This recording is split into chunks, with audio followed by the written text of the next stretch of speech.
Era una mañana en que el sol pegaba con una dureza que dolía en la piel.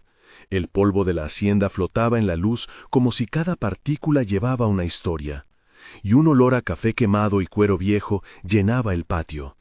En ese aire pesado comenzó una historia que nadie esperaba. Mateo era un negro de hombros anchos y manos curtidas, de unos 28 años, que había nacido en la casa grande y que ya, desde niño, conocía el zumbido de las moscas y la voz autoritaria de la señora Marta. Trabajaba en la cuadra, cuidaba de los animales y en las noches, cuando la casa dormía, escondía debajo de su camisa un trozo de tela que conservaba como un amuleto de su madre. Si esta historia te toca el pecho, deja tu like y suscríbete para que no se pierda la memoria de quienes vivieron cosas que la historia quiso esconder. Lo que viene ahora es íntimo y cruel a la vez, y te pedirá que te preguntes quién tiene derecho sobre el cuerpo y la palabra de otro, porque lo que vas a escuchar habla de seducción y poder, de un coronel que llegó justo a tiempo y de decisiones que marcaron vidas para siempre. Quédate hasta el final, porque la última escena cambiará la forma en que ves esta hacienda. La hacienda se llamaba Santa Lucía.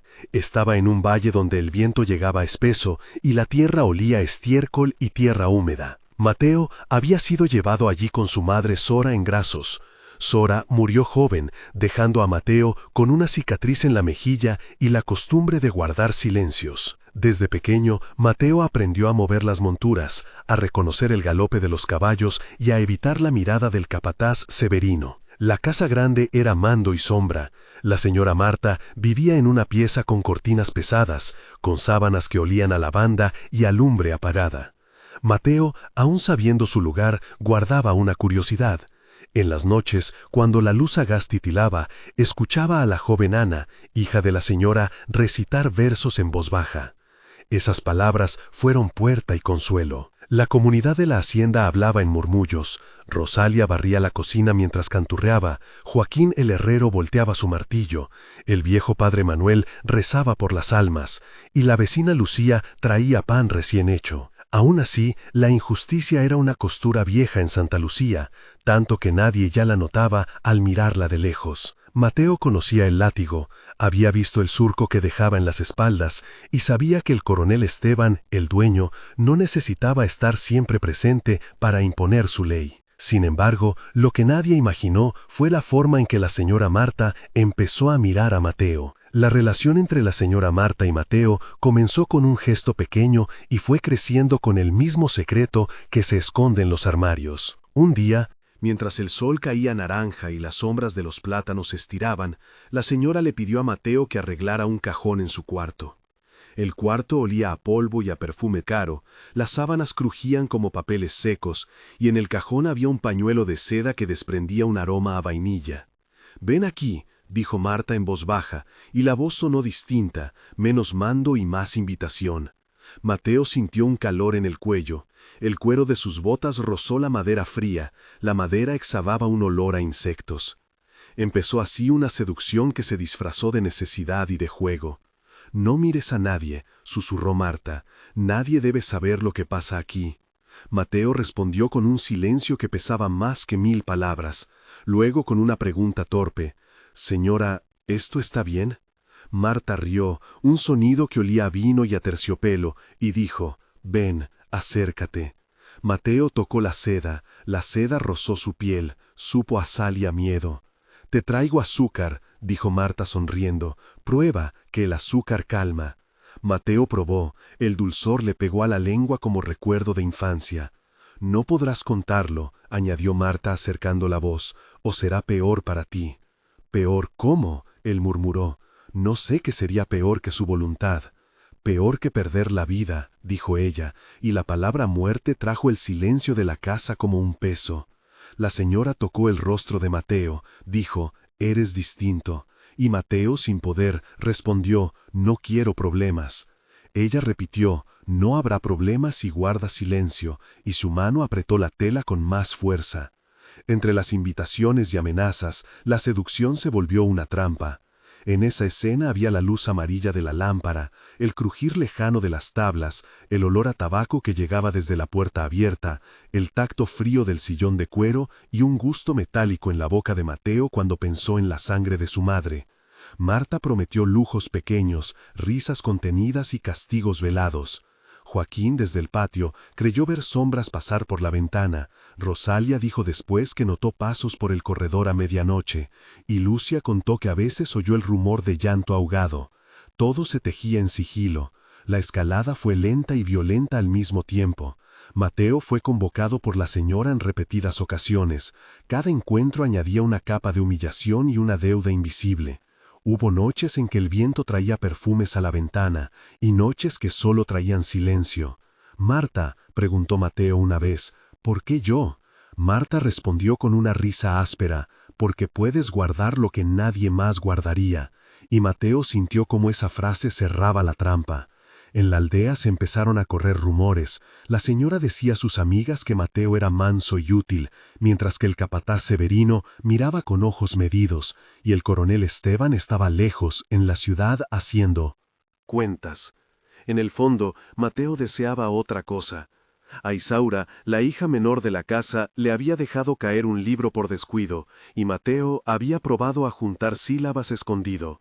Esa palabra secreta, el olor del papel, la sensación de la letra, se convirtieron en su resistencia silenciosa. «Si alguien supiera que yo leo», murmuró Mateo una noche, «me matarían o me venderían lejos». Ana, que barría en la cocina y había escuchado fragmentos, le ofreció una sonrisa breve y un pedazo de pan, mientras Joaquín asentía con la cabeza como si la solidaridad hubiera aprendido a ser discreta en Santa Lucía. La primera vez que la seducción se volvió violencia fue una noche de lluvia. La lluvia golpeaba el techo con una música aguda, el barro olía a tierra removida, y la luz de las velas brincaba en las paredes. La señora trajo ron y dijo, «No temas», y Mateo solo recordó el sabor del ron, el latido en sus sienes y la presión de manos que ya no eran caricias sino posesión. Hubo murmullos. «Por favor», dijo Mateo. «Cállate», dijo Marta. «No lo hagas», murmuró Ana desde la puerta. Y la respuesta fue un silencio que pesó como piedra. Las tablas del suelo crujieron cuando ella se apartó, y él se quedó temblando. Olía a sudor, a madera mojada, a algo que no tenía nombre. Después, cuando la puerta se abrió, Severino estaba en el umbral, y su mirada fue como un cuchillo. «¿Qué ha pasado?», preguntó él. «Nada», dijo Marta con voz firme, «fue un arrebato». «Si alguien habla», advirtió Severino, «sabes lo que pasa con los que no guardan silencio». Mateo volvió a su cuarto con un frío en el cuerpo y la sensación de que su vida estaba marcada por una línea. Esa línea se llenó de nombres. Padre Manuel rezó por consuelo. Rosalia trajo agua para limpiar. Joaquín ofreció un lugar en el taller si alguna vez tuviera que esconderse. La noticia no tardó en filtrarse entre la gente. La comunidad reaccionó con ruido y con resignación. En la cocina, Lucía dijo en voz baja, «Pobre muchacho». Ana lloró doblada sobre sus manos. Joaquín dio su golpe en el yunque con enojo, y la voz de la vecina Dolores corrió como pólvora entre las casas. Algunos aconsejaron silencio por miedo, otros por costumbre. «No te arriesgues», dijo Joaquín a Mateo, en un intercambio prolongado de palabras que reveló miedo y ternura. «Debo decirlo», replicó Mateo con voz rota, «no puedo cargar esta vergüenza». «La casa se vuelve contra el que abre la boca», advirtió Rosalia, «y el insinuado es siempre castigado». Y la gente murmuraba nombres y destinos. Mateo recibió visitas breves. Ana le dejó pan y una nota que decía que no estaba solo. Padre Manuel le ofreció un rezo y una mirada que pedía paciencia. Dolores sugirió huir. Lucía dijo que había escuchado que en la ciudad había trabajo. Joaquín ofreció pasar por la noche y enseñarle a usar herramientas en caso de tener que irse. Estas conversaciones, llenas de temores y compasión, hicieron crecer la tensión hasta que el destino decidió intervenir. El momento de confrontación llegó con la llegada del coronel Esteban. El coronel apareció una tarde de polvo y pistoleros, con botas que crujían sobre la tierra y un sombrero que proyectaba sombras sobre su rostro. Traía un cigarro apagado en la comisura de la boca. El olor a pólvora y a tabaco lo anunciaba antes que su voz. ¿Qué ha pasado aquí?, preguntó el coronel en voz dura, y la señora Marta se mantuvo erguida con su vestido blanco, con el cuello manchado de sudor. Mateo fue llevado al salón principal. La madera de las paredes olía a cera y a memoria. La luz entraba por la ventana como una condena. «Dime la verdad», ordenó Esteban. «¿Qué pasó entre tú y Marta?» Marta alzó la barbilla. «Fue consensuado, coronel. Él acudió a mis llamados», dijo ella con una mezcla de desdén y cálculo. Mateo tragó saliva. El sabor salado subió y su garganta ardió. «No fue consensuado», respondió, y su voz tembló. «¿Estás seguro?», inquirió Esteban. La sala se llenó de un silencio denso. El sulfato de la lámpara crepitó, y las moscas zumbaban como testigos. «Sí», repitió Mateo, «yo no quise». Marta entonces lanzó una risa breve y dijo: «Es un negro que se cree hombre». Y Severino cruzó los brazos, mirando la escena como si fuera un juego que él supervisaba. El coronel miró a Marta, luego a Mateo, y dijo: «Si alguien miente en mi casa, yo decido cuál es la verdad». «No lo hagas», suplicó Ana, «por favor, coronel». Y el coronel la miró con dureza y respondió: «No quiero lágrimas, quiero hechos». La audiencia fue un tribunal improvisado. Padre Manuel ofreció silencio. Rosalia se cubrió la boca con la tela del mandil. Joaquín apretó los puños. El coronel retiró un pañuelo de su chaqueta, olió a pólvora y dijo: «¿Qué proponen ustedes?».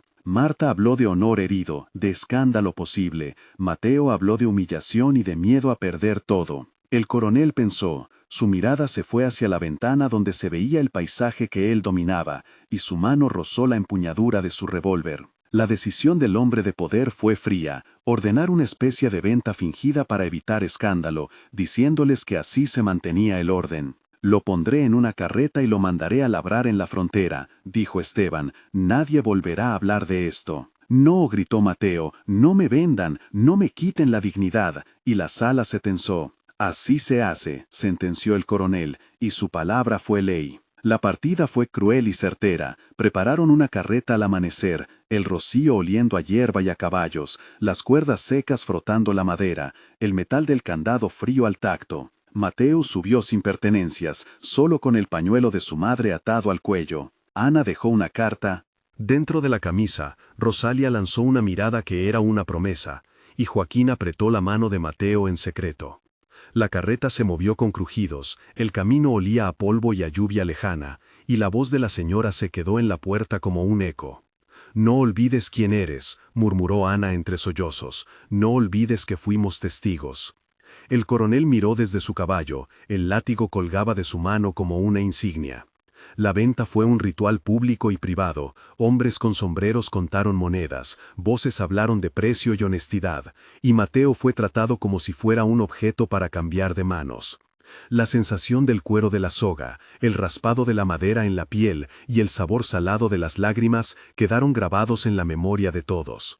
Cuando la carreta se alejó, la casa quedó más vacía de lo que estaba, con un hueco que ninguna rutina pudo llenar pronto. El epílogo es un momento de memoria y de pregunta.